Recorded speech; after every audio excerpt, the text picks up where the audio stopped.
Anglerfish have survived for over 130 million years. This means anglerfish have outlived Tyrannosaurus rex and almost every prehistoric ocean predator. Recently, a black sea devil anglerfish was observed near Tenerife, Spain, an event that has captivated marine biologists and the public alike.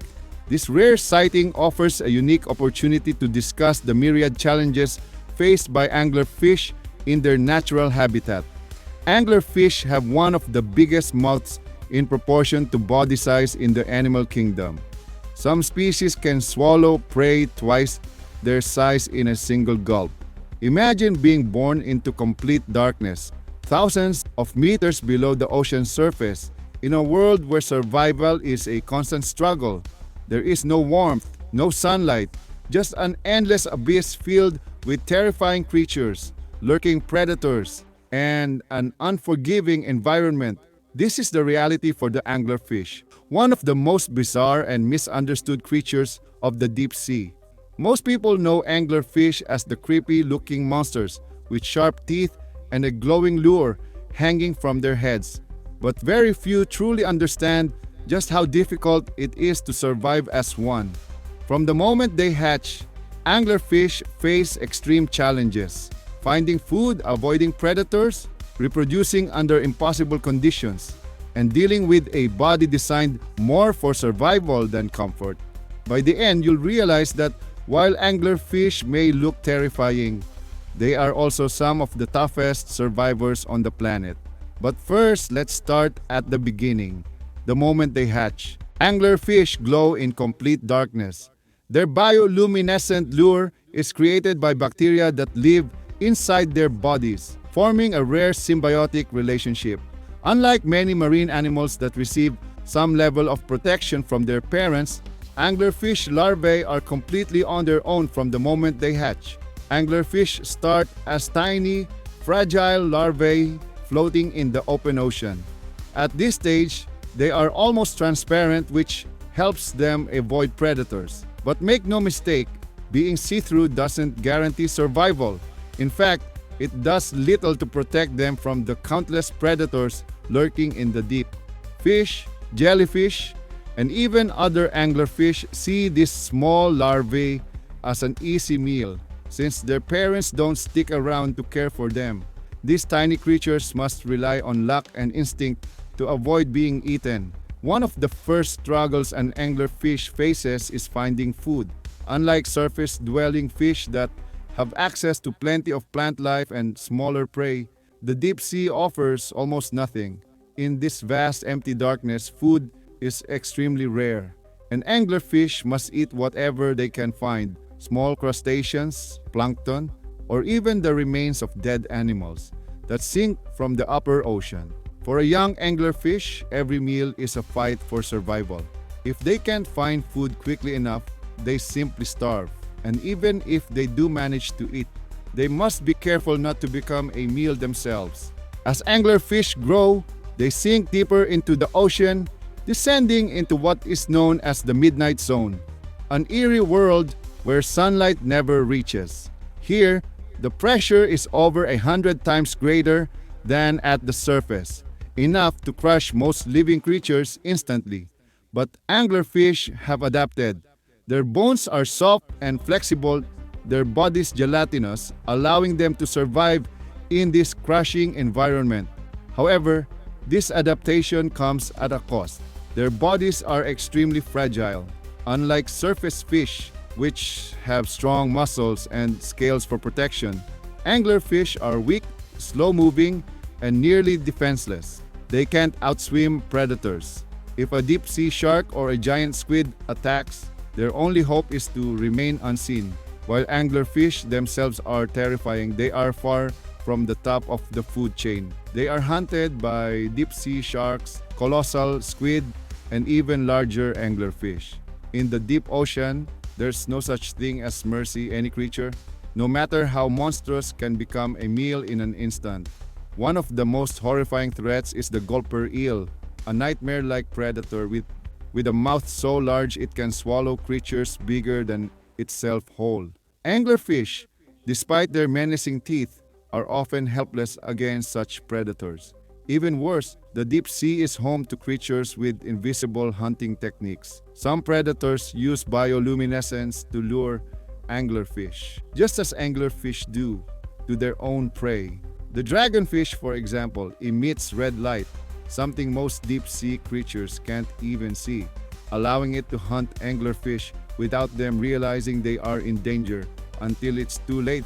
One of the greatest struggles of an anglerfish's life is finding food in an oceanic wasteland. Unlike surface fish, which have plenty of plankton, algae, and smaller fish to eat, the deep sea offers almost nothing.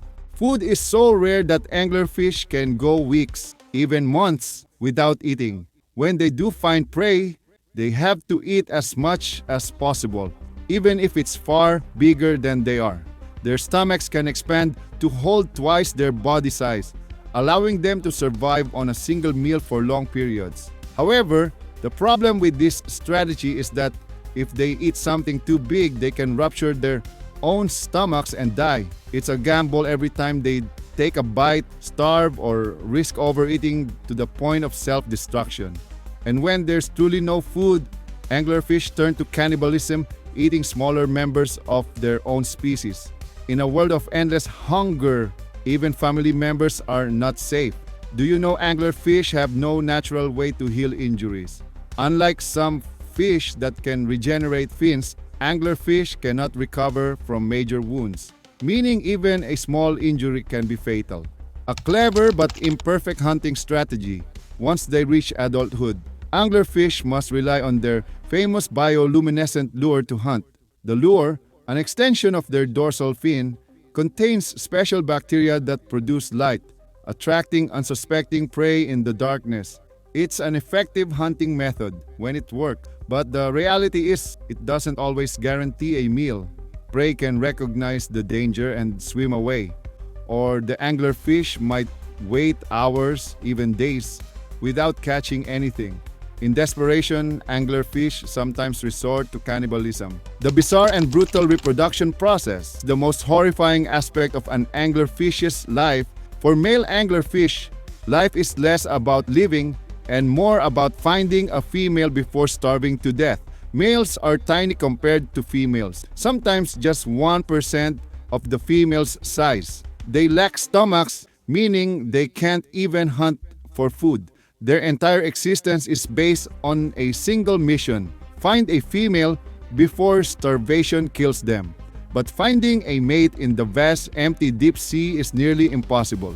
The odds are so low that male anglerfish have evolved an extreme, almost nightmarish adaptation. When they find a female, they bite onto her body and fuse with her permanently. Over time, the male's organs dissolve into the female's body. His eyes, brain, and even his muscles disappear until he is nothing more than a living, breathing, reproductive organ attached to her.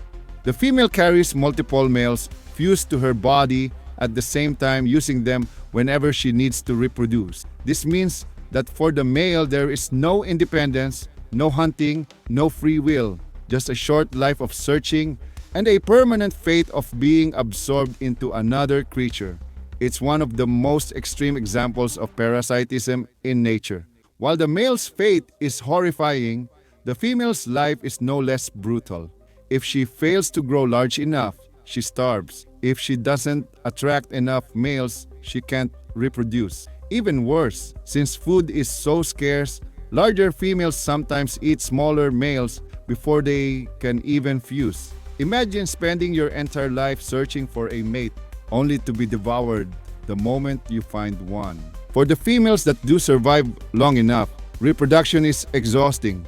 Each pregnancy can result in thousands of eggs, which are released into the water and left to drift, with almost none of them surviving. The cycle of brutal survival continues. Environmental challenges and human impact. Humans may never see anglerfish in their natural habitat, but that doesn't mean we aren't affecting them. Deep-sea fishing nets accidentally capture and kill countless anglerfish each year. Because anglerfish have soft jelly-like bodies, being dragged up to the surface kills them instantly. The change in pressure causes their bodies to expand, rupture, and even explode before they can be thrown back into the ocean. Rising ocean temperatures are also a huge threat. Even though anglerfish live in deep, cold waters, climate change is slowly altering ocean currents, pushing warmer water down to the depths. This affects everything in the deep-sea food chain. If the smaller prey anglerfish depend on start disappearing, they too will struggle to survive. A single shift in temperature could mean extinction for entire species. But the silent death, another major threat, plastic pollution. Deep-sea creatures often mistake floating plastic for food, filling their stomachs with toxic waste instead of nutrients. Some anglerfish have been found with microplastics inside their bodies, slowly poisoning them from within. And then there's chemical pollution. Toxic waste from human industries eventually sinks to the ocean floor, contaminating deep-sea ecosystems. Anglerfish don't stand a chance against these invisible killers. After all this, it's clear, being an anglerfish is no easy life. From birth, they face constant danger, limited food, and brutal conditions. Their only goal is to survive long enough to reproduce, ensuring their species continues to endure the challenges of the deep. And yet, despite these challenges, anglerfish have been around for millions of years. They have adapted to one of the harshest environments on Earth, proving that even in the most extreme conditions, life finds a way. So, the next time you see an anglerfish in a documentary or a movie, remember, it's not just a terrifying deep-sea monster. It's a creature that has fought against impossible odds and survived. Because being born an anglerfish, it sucks. But surviving as one, that's what makes them extraordinary.